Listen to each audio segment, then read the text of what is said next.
before, doing this whole move to Europe, to Italy and starting a distillery, you had a very, very long and I would say successful and impressive career in B2B marketing. I think your last major stint was CMO at Hart Hanks, which was is a 4,500 people agency working with some of the biggest brands. And before that, CenturyLink, many other companies, mainly it seems like in the telecom IT space.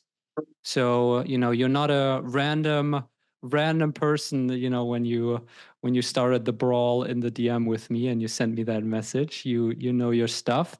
And with Concentric Marketing, you are still actively doing consulting work. So as I understand it, so you're also actually still in the arena to some extent.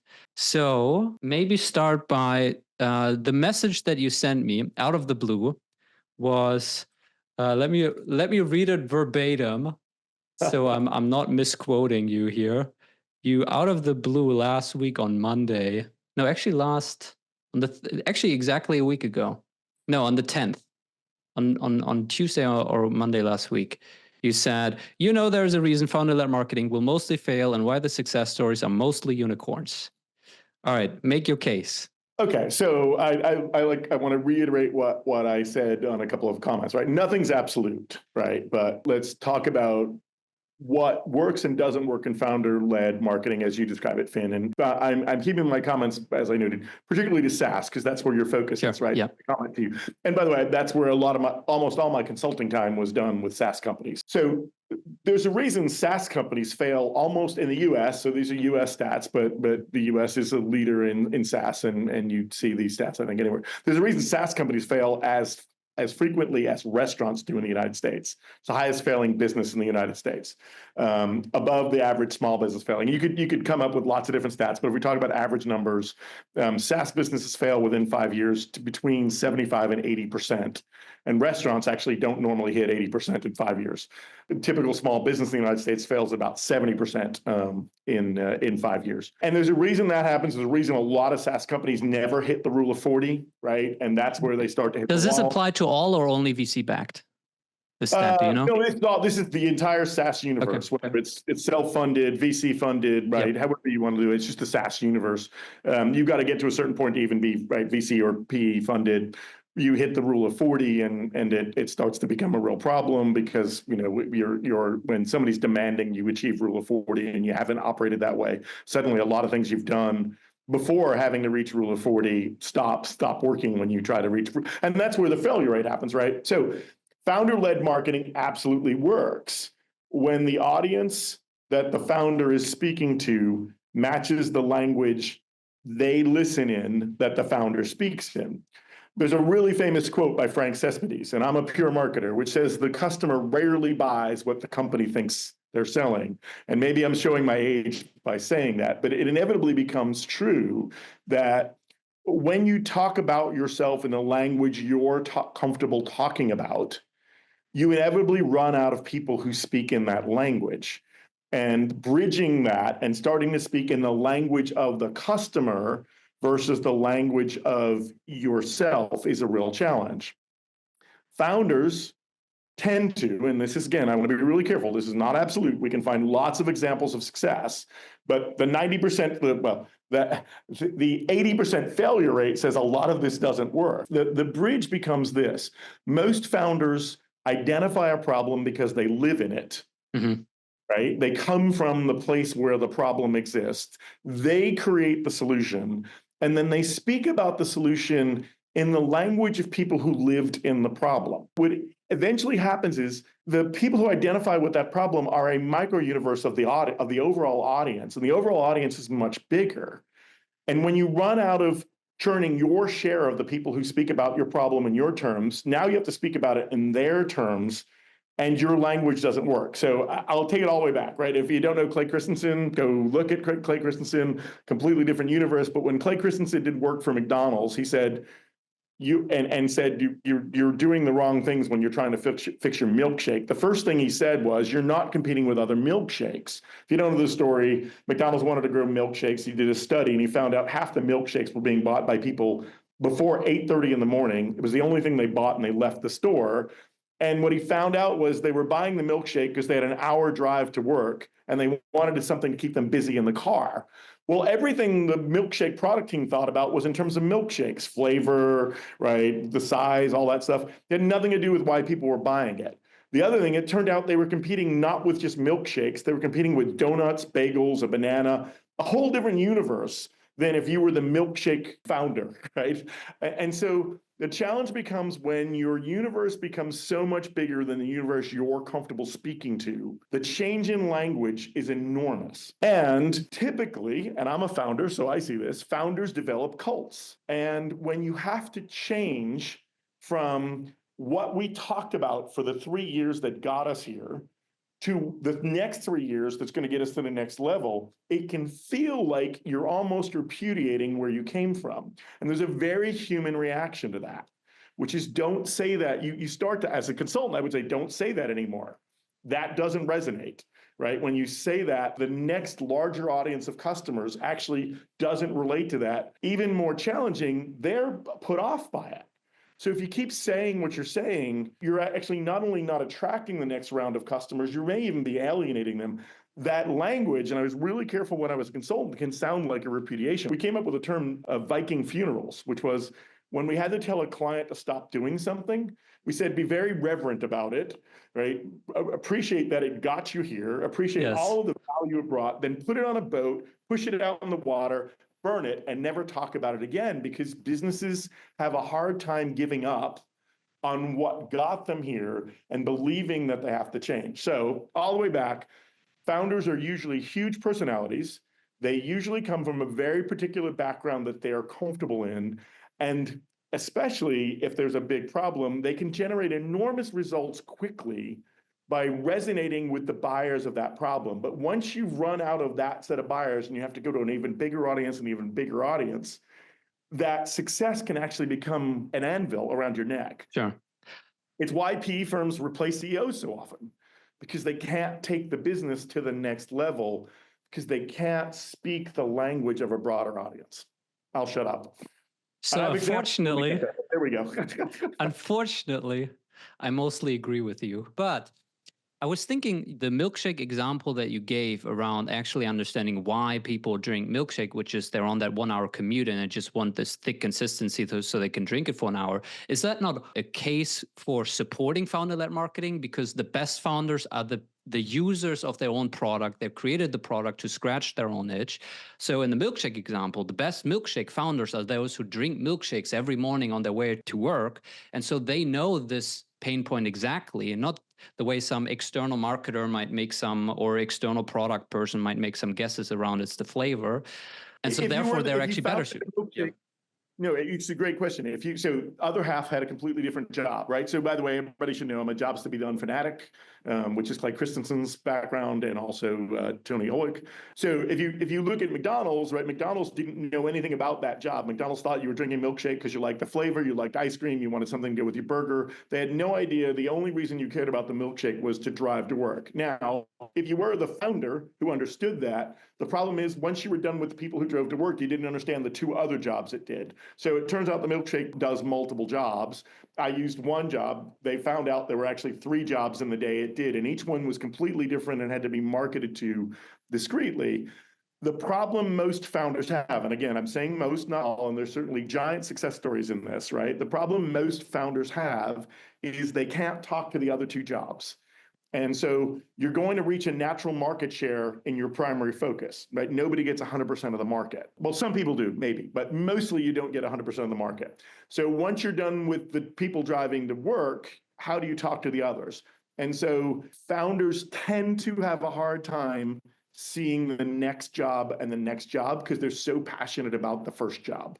But we solved that by just saying that founder-led marketing is stage appropriate. So you do it for a certain stage, let's say from 1 to 10 million or from 5 to 20 million.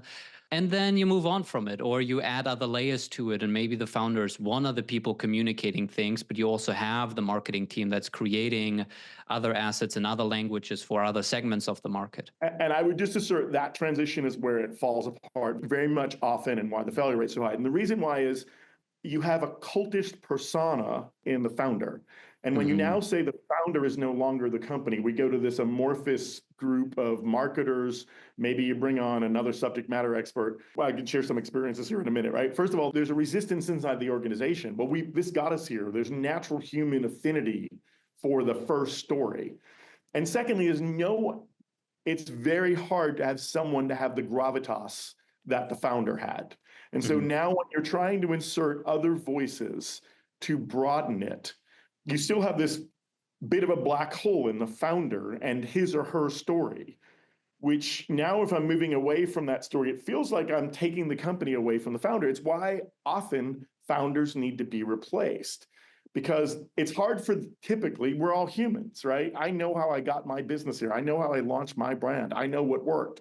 It's hard for me to say what I did doesn't work anymore or doesn't work as well anymore, and I need to give into something else that maybe I can't do.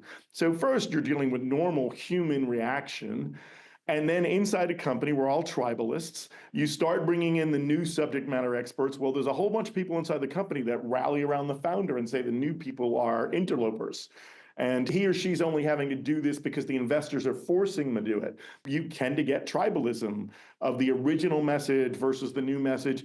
It becomes really difficult. I'm not saying it's impossible. Yeah. It becomes really difficult to tone down the original message when the person who ran the original message is sitting right there, because it can feel like you're dissing them. And your argument is therefore we should just never embark on this at all, because then we set ourselves up for that conundrum in the future. No, it's not. No, it's not my argument. No, my argument is to be purely founder-led without thinking about the transition plan early is the problem, right? So what most people do is say, we're going to be founder-led till it doesn't work, and then we'll figure it out. What's more important in my mind is to say, by the way, that's the fastest path to growth, so don't give up on it. But be conscious from the get-go, it will die. And to build from the beginning the other messaging into it so that there's a more even transition. Because what mostly happens is you drive founder-level marketing till it doesn't work anymore. And then you go, holy F, I got to fix this. And there's this like wall, and you've got to go over it. And most companies don't make it over it. If instead you said founder-led marketing is the way to attract the easiest, fastest, quickest buyers, but also understand that it has a lifespan and the market is bigger than this. And let's understand all the jobs we do and understand we're going to pick a number, 60% of these customers. But as we approach that 60% mark, we need to start introducing the others. So it's not this jarring change. It is this progressive movement from get all the early adopters we can and start including other messaging and move there. That eliminates this jarring moment.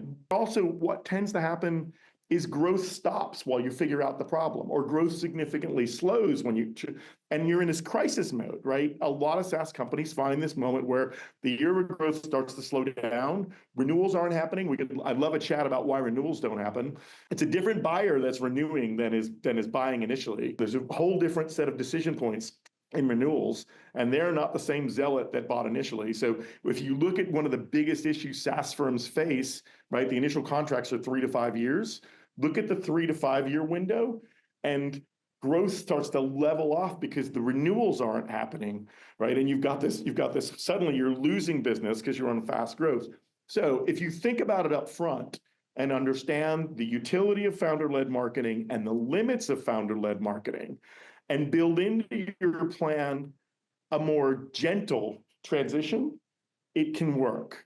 But if you're pure to it and are blinded to its natural limits, what tends to happen from my observation is you react when it fails. At that moment, you're already in a crisis, and all of these emotions are in the way, and businesses start to really have big problems because you're dealing with a really big change in a really crisis moment. And there's a lot of human interaction that has to take place at that time.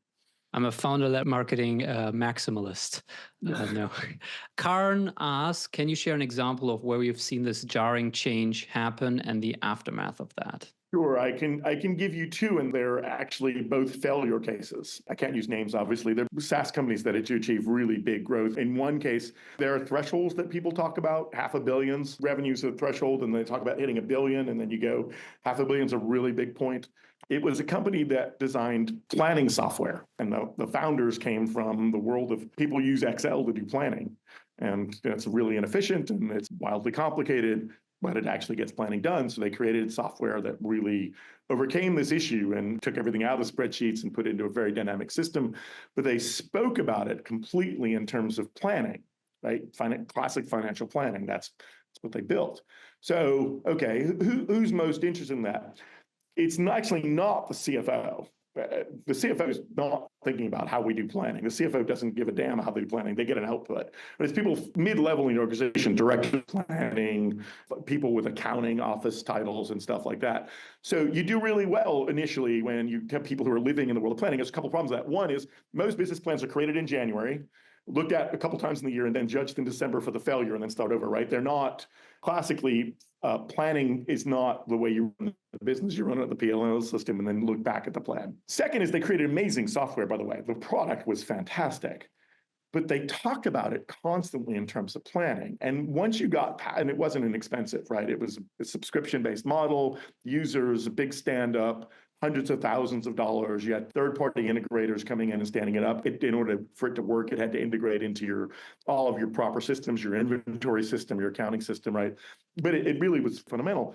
So sure, what happened initially is you got all these companies where you had people who cared about planning going, we're doing this on crazy versions of Excel spreadsheets, let's get rid of it. Then they started to get different kinds of customers. And we did a big consulting gig for these folks. And my favorite one is, this is the story.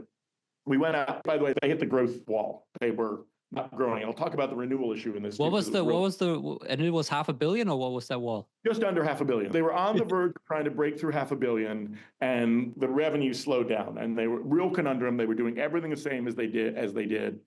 So this is my favorite example. I've got two, but I'll use my favorite. My favorite example is we went out and interviewed this ambulance company that was using it. And we talked to everybody on the account team that sold it and everybody at the ambulance company that bought it. And it was literally like these guys were speaking Thai and these guys were speaking French, because the people who sold it were talking about the details of planning, and the ambulance company used the language of saving lives. And we went back to the company and said, you understand the ambulance company didn't buy a planning tool. They talked about how many more lives they saved. Now, they could have saved lives lots of other ways. They could have put an extra person in the ambulance. They could have bought better equipment. They could have bought more ambulances. You were not competing with Excel. You were competing with how an ambulance company thinks about how to save more lives. It could be a better defibrillator. It could be a new ambulance. It could be more training for their people, right? You're competing with this amazing range of things to save lives. And you were talking about competing with Excel. They didn't buy what you sold them. Nothing you think you sold them is how they talked about what you do for them. And because you only talk about this Excel replacement product, you're missing all of these other people who want to save lives, because they're not Googling replacing Excel. They're going, how do ambulance companies save more lives? How do we increase our survival rate? And you're not showing up in there because none of your dialogue is there. All of your dialogue is around Excel replacement.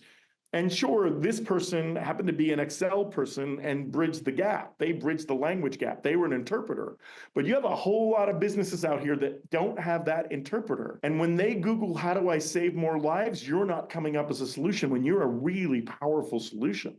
Here's the other thing in the renewal. So they signed up and they got in this planning conversation. 4 or 5 years later, people moved out of jobs. And now the director of accounting or the VP of accounting who's trying to make a budget is going, why are we spending £500,000 a year on a planning software? Excel does this.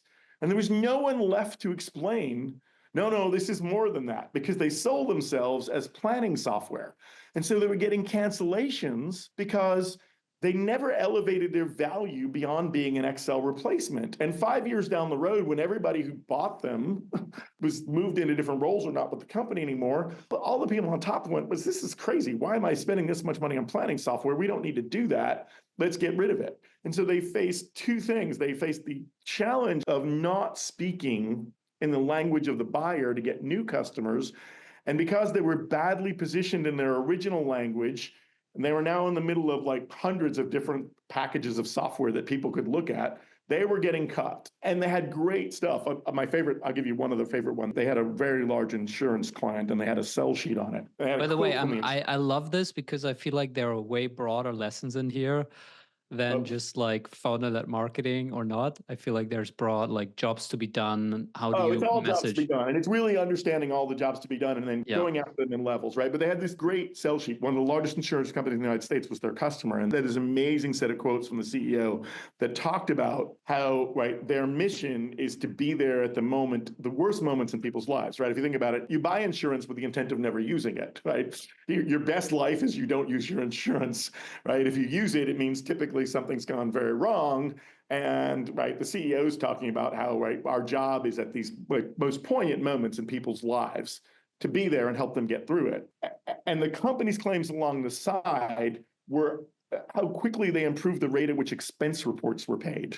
And it, like, do you not see the dichotomy between you're talking about minutia and this guy's talking about changing people's lives because you're not understanding the jobs your even customers are trying to do, and it's your own marketing material. And this was all founder based, right? The people running it were founders. Now, what happened? We came in and said you're talking all the wrong language. We actually did a little study for them and said, if you look at the stock value of customers that use you and don't, over a 12-month period, your customers come out at the end of a year with higher stock valuation than a parallel group of non-customers. Imagine that story.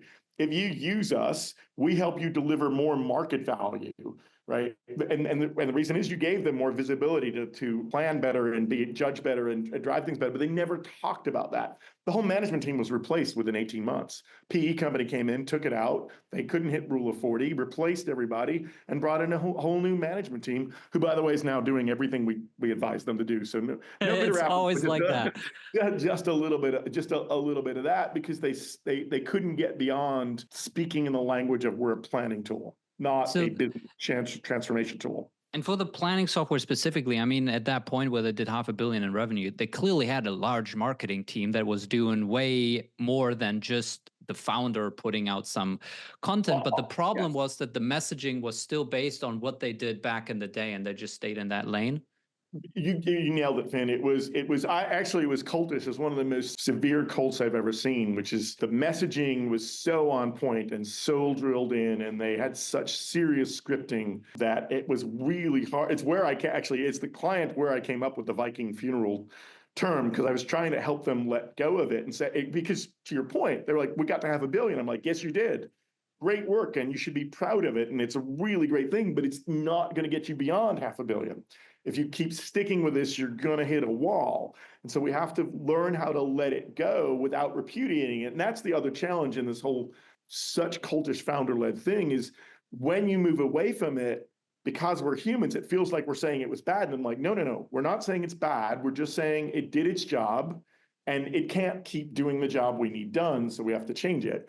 To my earlier assertion, if you introduce that idea as early as possible, the move away from it is not so dramatic and can be more iterative than it is this hit a wall and now we got to figure out how to jump over it. But that's true across different disciplines, right? Like if you are a founder who doesn't scale with the organization, which most founders don't, just as much as your messaging and marketing doesn't work anymore, you are also not suited anymore to run any sales calls. You're also not suited to have an opinion on where the product should go in terms of features and roadmap, because you are not connected to where your current market and your current segments that are now adopting it, what they need and how they think about it. So it's not so much that founder-led marketing specifically expires in a sense, but the founder expires. You didn't scale with the organization.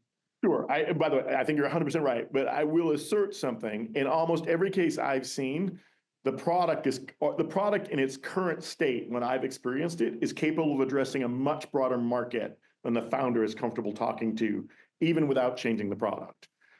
Certainly, it's in the case of that. I've got a lot of other examples. I don't want to take up time, but in almost every case, it wasn't that the product wasn't doing the job. It's that we weren't talking about the product in the way the customer wants. And look, here's the other thing. You believe this or not, right? 80% of the job of selling is done before the customer ever talks to you, right?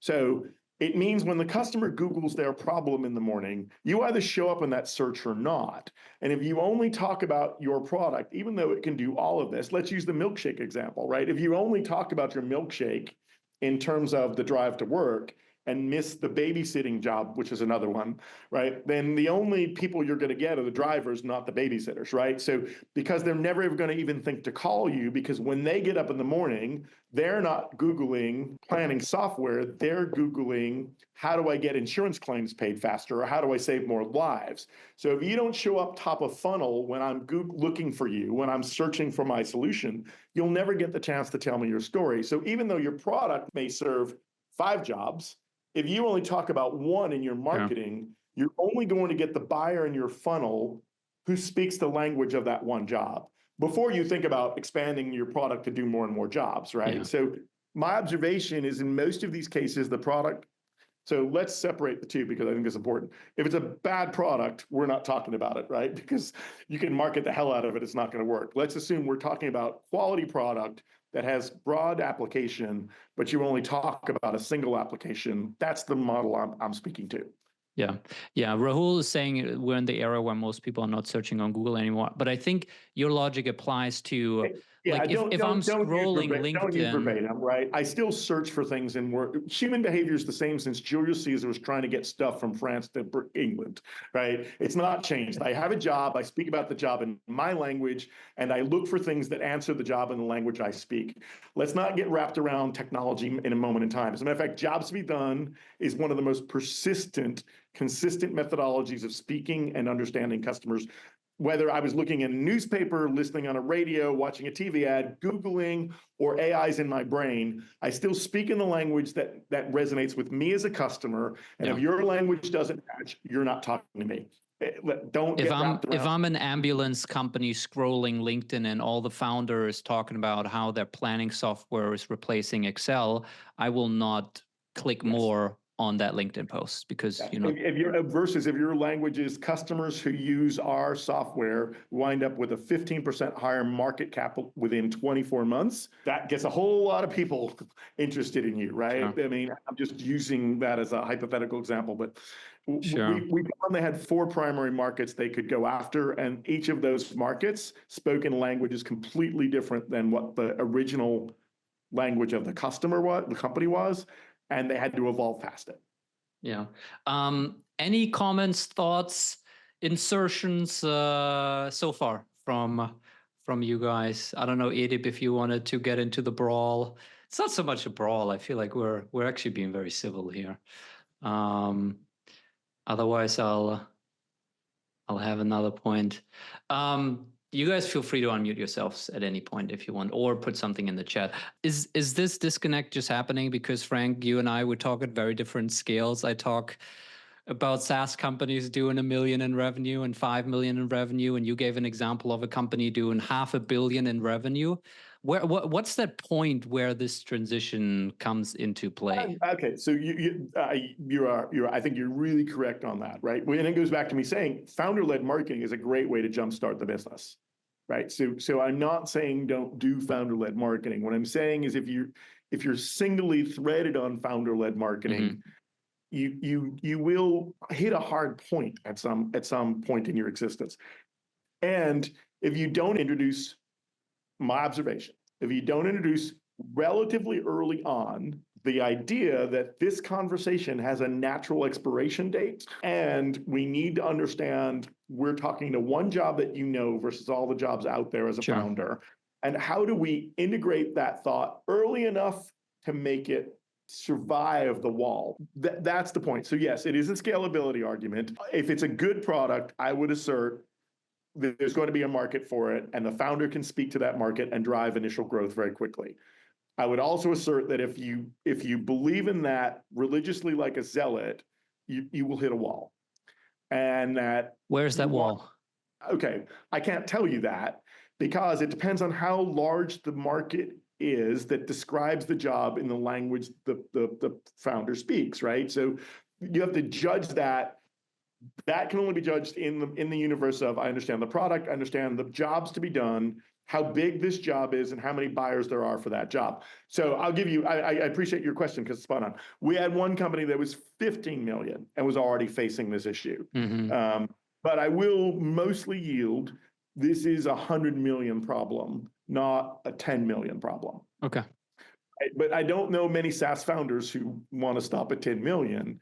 So I think it's really important if you have the aspirations to not be one of the 80% that fail in 5 years and jump over that, that you incorporate at least the thinking, if not the actions, early enough to understand when to incorporate them, right? And what I mean by that is you may be able to grow to 30, 40, 50 million and just be completely founder-led. But if you're not at least thinking at some point I need to incorporate other conversations to keep it going and not be a jarring change to the business, I think you do the business a disservice. Part of the implied point that you made at the very beginning, where you said that SaaS has the highest kind of death rate, or at least similar to restaurants, very, very high. One of the even highest, higher not than, the highest. This is very high, one of the highest. even higher than small business.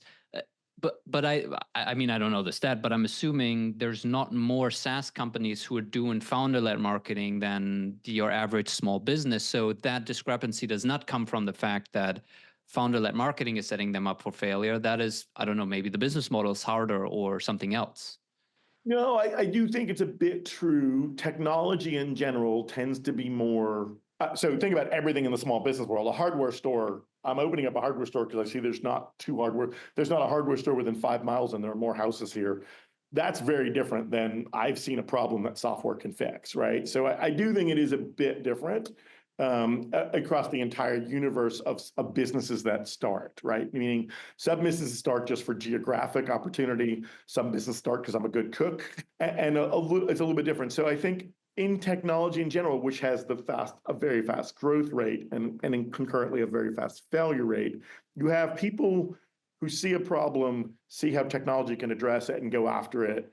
Other businesses start for different reasons. Some of them are just more, there's not a coffee shop in this neighborhood, I'm going to open a coffee shop. That's not because I have a new way of doing coffee. That's because I understand there's 10 miles between the nearest coffee shop and some new houses came up. So you do have slightly different, I think, impacts on a market.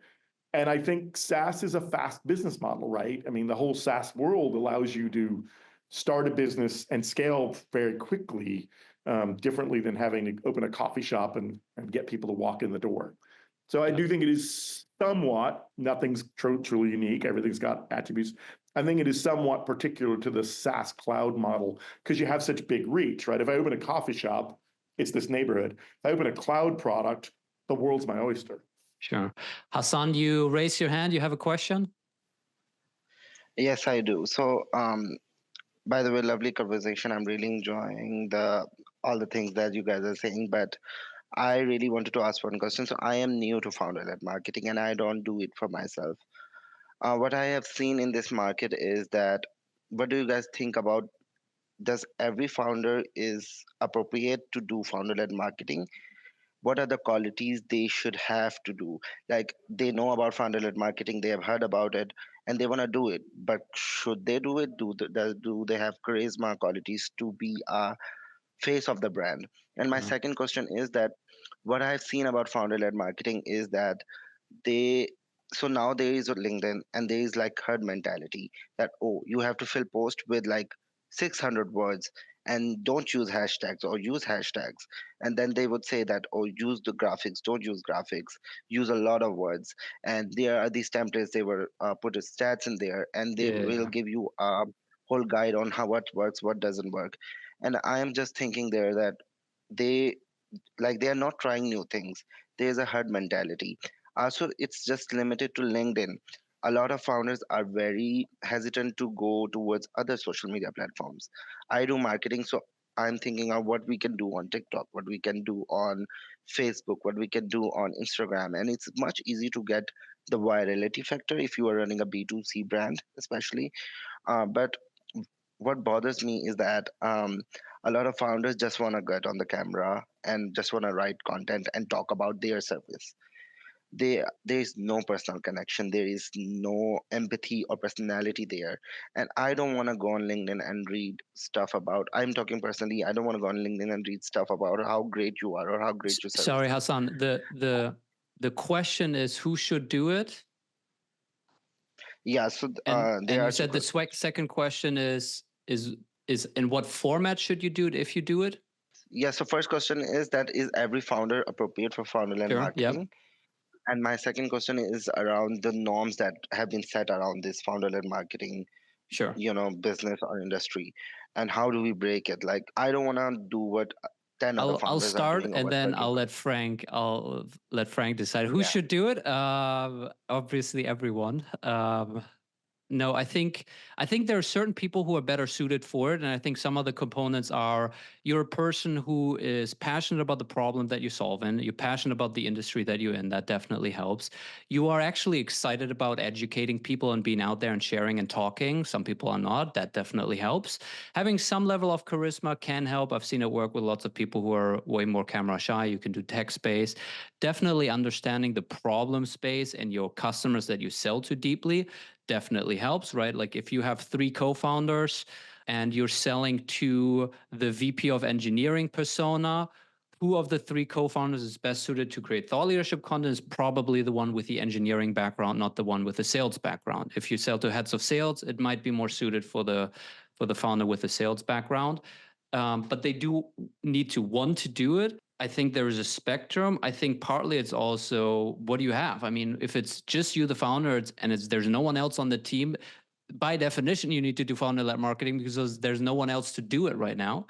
And then maybe you outgrow it at some point and you can hire someone. So I think there's a couple components to that. The second question, how do you break out the norms? By just doing it. I mean, if you do not like anything that you see on social media, then do something different. Are you going to be successful with it? Maybe, maybe not. You don't have to be on LinkedIn. You can be on other platforms. What I've definitely seen is you can be successful with any format. I've seen people who only do video and they're great with video. I've seen people who only do text and they're successful. I've seen people who do these super complex graphics and that's how they're successful. I've seen people who do very short, pithy things that are just 3 sentences and on point, and they're winning with that. Other people write these super long diatribes, and that's working for them. So I think it's just you got to kind of find what works for you, and then iterate. But Frank, go ahead. No, I actually, I agree with you 100%. The only thing I might add is I think there is to differentiate between the message and who delivers it, right? So you may have a founder who's really on point on this is the message, but maybe somebody else in the company is better in front of a camera, right? So I think it's who defines the message, one, and the message should always be defined in terms of customer, what they're trying to get done and how they speak about it, the founder, because they speak the same language. But it might be you have somebody else inside the company that's better in front of a camera or somebody else who's better wordsmith, right? And so defining the message and then delivering the message. And I agree with you 100%, right? The same message can be conveyed in 30 seconds and 3 minutes equally effectively if your method of conveying captivates people for 3 minutes, then do it. Because if they'll pay attention for 3 minutes, that's great. But if you're pithy and quick and 30 seconds gets it done. So I think that's very particular to the human and the organization. And you have to figure out what's best for the assets you have. I have one more question, and then I want to do a little bit of a left turn here, unless you guys in the audience have something. You mentioned that you've seen this, and if you had to put a number on it, it's maybe at 100 million in revenue, where the problem space or the use case that the founder understands it's only one narrow application for the product, and there's actually all these other jobs to be done that they don't understand, that they don't communicate, and therefore are not tapping into this market, and that's how they're stalling their growth. I have probably seen twice now with customers the opposite situation where the particular case I'm thinking about, software company, they were doing 8 million in revenue. They had a very, very strong positioning in the government contracting space, and they were more or less the only solution in that space.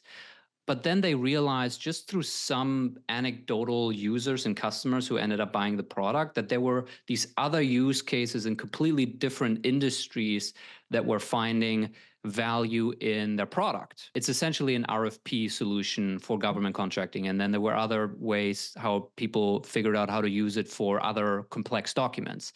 And so the founder decided, I want to get out of my lane in government contracting and I want to get after these other use cases. And what ended up happening is that they had no insight into these verticals, into these use cases. They didn't understand them deeply.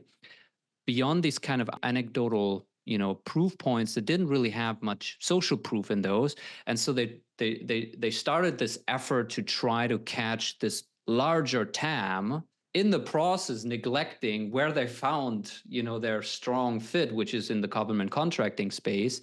And they ended up doing this meandering, probably wasting 6 to 12 months trying to catch this market that they don't understand, while neglecting their core market that was working super, super well.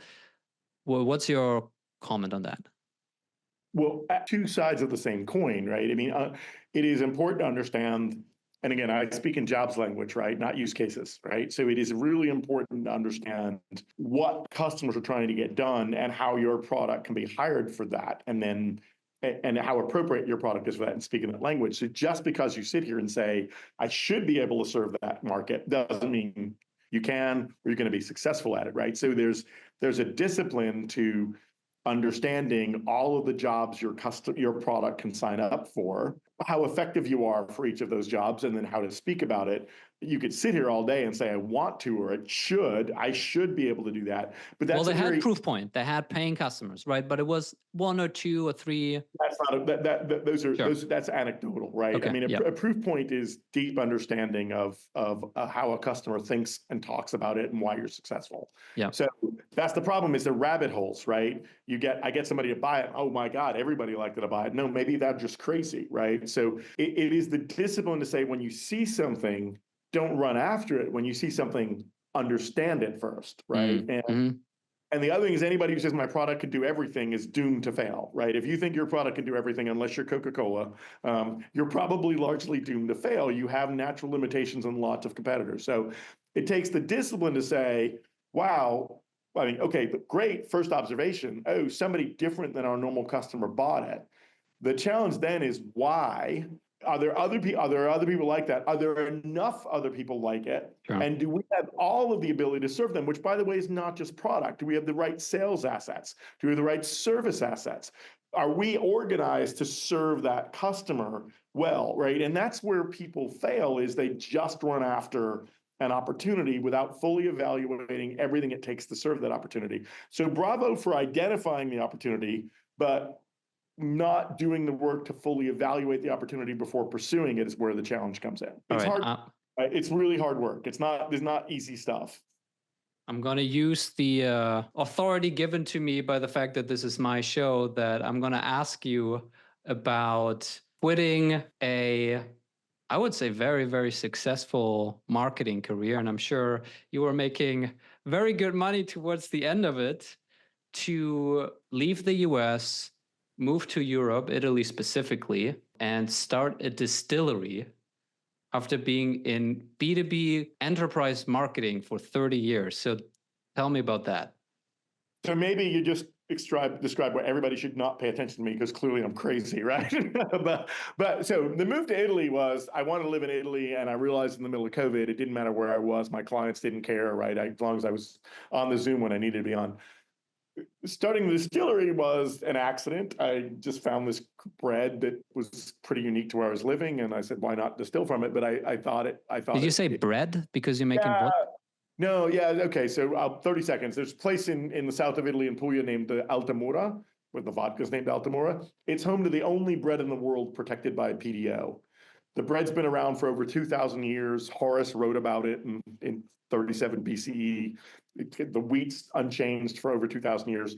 So our vodka is made from only the wheat that can be used in the bread. And that was the idea, is, okay, this bread is really particular. The wheat is unique to the place, unchanged. Let's make vodka from it. But I really meant it to be a little bit of a lifestyle project. And then it started to take off. And then I thought to myself, instead of telling people what to do and watching them ignore me, I can finally take my own advice and run a business around how I think you should think about a market and go for it. And that was really the transition, when I said, wow, this could actually work. It's going someplace I didn't expect it to go, and let's run with it. So it was a bit iterative. Moved here to live in Italy, started the distillery because it was a fun idea. And then suddenly I saw this kind of kernel and said, if we stick to a job, I think we could disintermediate the market a bit. And that's why I'm where I am today. But do I remember wrongly that you're also planning to have a spirit that's aged, like a whiskey or something? Well, I am a bourbon fan, so yes, we will ultimately do that. But adhering to my own beliefs, we are fulfilling a job really well, and I'm trying. I will not distract the business from the job that we are going after. Aaron said part 2 of this debate should include a distillery tour. I mean, it did start it out saying you look like you're sitting in a distillery with the vaulted. It's beautiful. Okay, so this slightly ties into it, but I mean, obviously, I'm very biased with my founder-led marketing, and I do think sometimes, when I see your Altamura stuff, I'm like, why is not Frank more present here? I mean, first of all, you have blue hair. You are the most marketable person ever. You're the founder of this thing. You have a point of view probably on how to drink and how drinks should be served. I feel like you could be way more present. Is this exactly for what we discussed because you don't want to set yourself up for that, or? Well, a little bit of that. I'm sensitive to, but the second is what I said earlier. So we say our job is to minimize the effort it takes for mixologists to delight their customer, right? So it's classic job language. The people best suited to speak to that are mixologists. So if you look at who speaks to our brand, our head of brand and our chief ambassador are both very successful mixologists who've come from behind the bar to be up front. So they speak the language of the mixologist. They have the credibility of having been somebody. Our head of brand was our customer for 2 years. And he said, I love this product. I want to come work for it. Right. There's no better spokesperson. So the message is still mine. I really focused on the mixologist and giving the mixologist a vodka that can give them a reason to come up with new vodka drinks. And vodka is a category that's pretty boring. It's like the black cocktail dress of the cocktail world, right? It's everybody's second choice, right? Tequila, gin, bourbon are all up front, but everybody drinks vodka. So how do you inspire people to use vodka? That was the thought. But it's really important for the brand that we speak with the credibility of mixology. I'm not a mixologist. So I'm the wrong person to convey the message. I'm a driver of the message, but it's far more powerful to have a seasoned, tenured mixologist who's got credibility, success, to be the person speaking than it will ever be for me to speak. What is the best way to drink vodka? Oh, wow. Well, that's a hard question. For me, the best way to experience a really great vodka is a classic martini, not the modern dry martini, which is bullshit. The modern dry martini exists because vermouth became crap in the middle 20th century, and nobody wanted vermouth in their martinis. If you go back to the original martini, late 1900s, it was a very balanced drink. Original martinis were like 2-1, 3-1. Our classic martini is 3 parts vodka, 1 part really great vermouth. I'll say this here, that does not means definitely not Martini and Rossi. Get a really good vermouth like Noli Prat, Carpano, Mancino, beautiful vermouth, and a little bit and 1 dash of orange bitters. That is a beautifully balanced drink, and it really brings out the notes of the vodka, the notes of the vermouth, and gives you what the martini was originally meant to be. If you use bad vermouth, it doesn't matter how good the vodka is, the drink will be destroyed. And a martini that's just vodka is not a martini, it's just vodka. That's a frank pitch around vodka. It has nothing to do with this, but it's fun to talk about. Shaken or stirred? Stirred. Don't.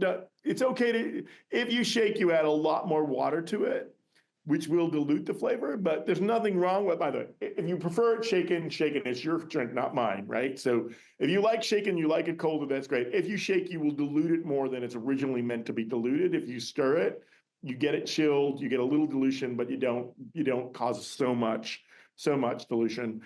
That's probably mostly a matter of preference. I would say try it stirred. If it's not the way you like it, then shake away and have fun.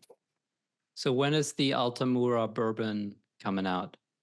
I would love to be able to have, well, first of all, with 3 to 4 years, because it has to live in a barrel for 4 years. I would love to this year do our first bottling, our first distilling, and put it in oak in the south of Italy. So it's one of my personal goals for this year is to do a wheated bourbon It can't be called bourbon because we're in Italy, but a Right. wheated bourbon style whiskey here. So 2025, so 2028. So when we get the first batch?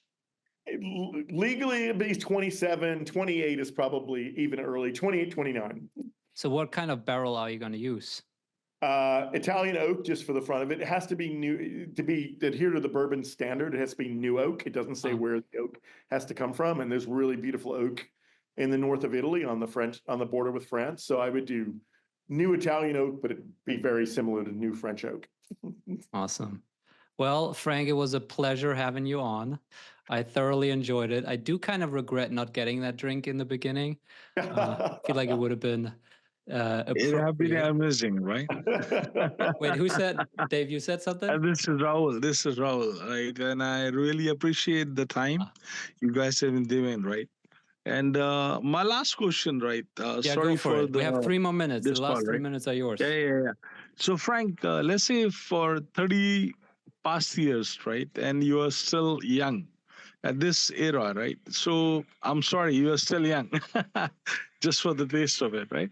But I'm just asking, let's say, if you start a services business right now in the era of AI, how you'll do it? So thank you.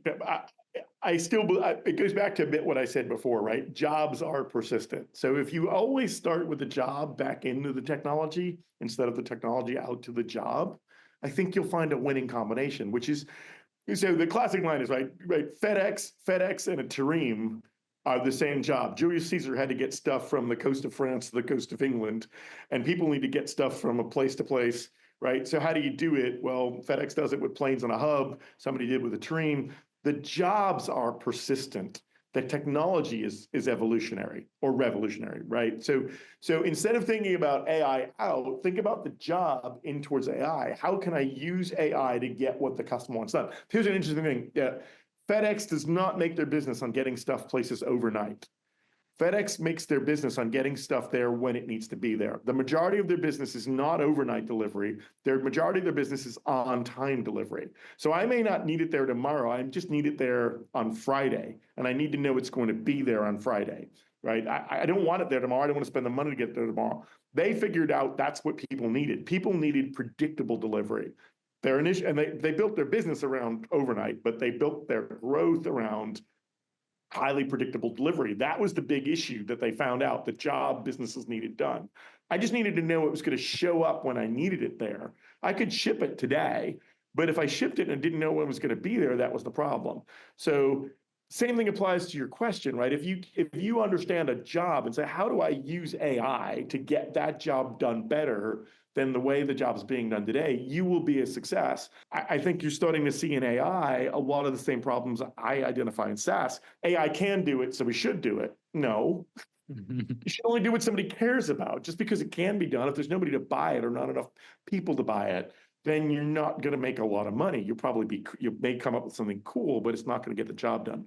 So if you always start with what the customer's trying to get done in its purest form, and come back to how you can do it, I think you'll be successful. I think AI just accelerates the rate at which success can occur. There we go. Thanks a lot for the candid, answer.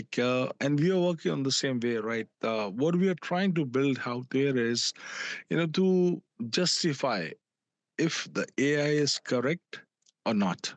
So let's say, for example, people has invested, all the CTOs. Rahul, you get 30 seconds. You got 30 seconds. Sorry. Yeah. I'm so sorry. So the people has invested a lot of billions of dollars into AI, right?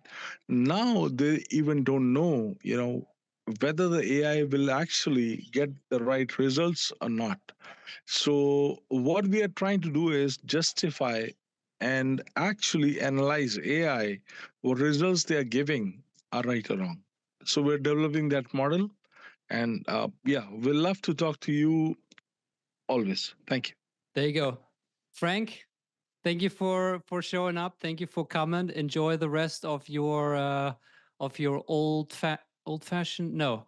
Yes, old fashioned. Old fashioned. Yes. Did you have ice in it? Of course. It's not watered down. No. It's still drinkable. Okay.